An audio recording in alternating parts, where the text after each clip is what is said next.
ဖျားနဲ့တွေ့တယ်ဆိုတာကုသိုလ်ကောင်းမှုလုပ်ခဲ့တဲ့ပုဂ္ဂိုလ်တွေပဲဖြစ်တယ်အခုဘုန်းကြီးတို့တွေအခုတရားနာနေကြတဲ့တရားနာပရိသတ်တွေဟာတစ်ချိန်တစ်ခါတော့ကုသိုလ်ကောင်းမှုလုပ်ခဲ့တဲ့ပုဂ္ဂိုလ်တွေကုသိုလ်နဲ့အလှမ်းဝေးတဲ့ပုဂ္ဂိုလ်ဆိုရင်တရားပွဲနာတောင်လာမှာမဟုတ်ဘူးဒါသိကြတယ်နော်တရားနာဖို့စိတ်ကူးတောင်ရမှာမဟုတ်ဘူးစတိတ်ရှိုးတို့ဘာတို့ပဲသွားကြမှာအဲ့ဒါလို့ဝါဒနာကိုမပါဘူးအဲ့ဒါလို့ခုလိုဝါဒနာပါဖို့ဆိုတဲ့ဒီနှလုံးသွင်းအစ္ဆတရားရရှိလာတာအတိတ်ဘဝနဲ့ဆက်သွယ်လာတယ်လို့ဆိုတယ်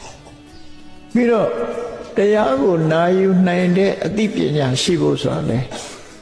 တာမန်နဲ့မရဘူးတရားပွဲမှာလည်းပဲရည်ကြရီပြောပြီးတော့တသောသောရည်ရမှကျင့်တတ်တဲ့တရားမျိုးပဲသွားမှာပဲနော်အခုလိုတရား6ဆိုတာဘယ်သူမှမနာတရား6ဆိုတာအာယုဆိုင်ပြီးတော့နားထောင်ရတယ်နားလဲအောင်နားထောင်ရတယ်ရည်ကြလည်းမပါဘူးမောစရာလည်းမပါဘူးပုံဝတ္ထုလည်းမပါနော်ပုံဝတ္ထုလည်းအမှန်တမ်းနေပြီသဘာဝတရားတွေကိုပဲပြောတာဆိုတဲ့တရားပွဲကြတော့ရှေးကတရား6လို့ခေါ်တယ်နော်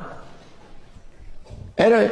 မြန်မာပြည်မှာလည်းရှေးကတရားတွေဟောကြတယ်ရှည်စရာမောစရာပုံတို့ပတ်စဟာတာတွေနဲ့ဆိုလို့ရှိရင်တဝါဝါတဟာဟာနဲ့အပြင်းပြေတာပေါ့နော်တရား6နဲ့ရင်တော့တဝါဝါတန်းတာပဲဖြစ်နေမယ်ရီမာတော့မဟုတ်ဘူးတန်းကျင်တဲ့စိတ်တွေနဲ့တန်းကုန်ကြတာပေါ့နော်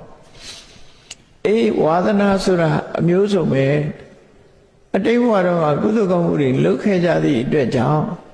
ဒီလိုတရားတွေကိုနာယူနိုင်တယ်တရားပွဲလာနိုင်တယ်ဆိုတာဟာလေအဆင့်တစ်ခုပဲလို့မှတ်သားကြရမှာဖြစ်တယ်နော်နောက်ပြီးတော့သူလုပ်ခဲ့တဲ့ကုသိုလ်ကောင်းမှုတွေဟာဝိဝတ္တုပနေတယကုသိုလ်လို့ဝိဝတ္တဥပနေတယကုသိုလ်ဝကိယနိဗ္ဗာန်ကိုရည်တံပြီးတော့လုပ်ခဲ့တဲ့ကုသိုလ်ကောင်းမှုမျိုးဒါနလှူလဲဣဒံမေပုံညာနိဗ္ဗာနတပစ္စယောဟောတုသီလဆောက်တည်လဲဣဒံမေသီလနိဗ္ဗာနတပစ္စယောဟောတုဆို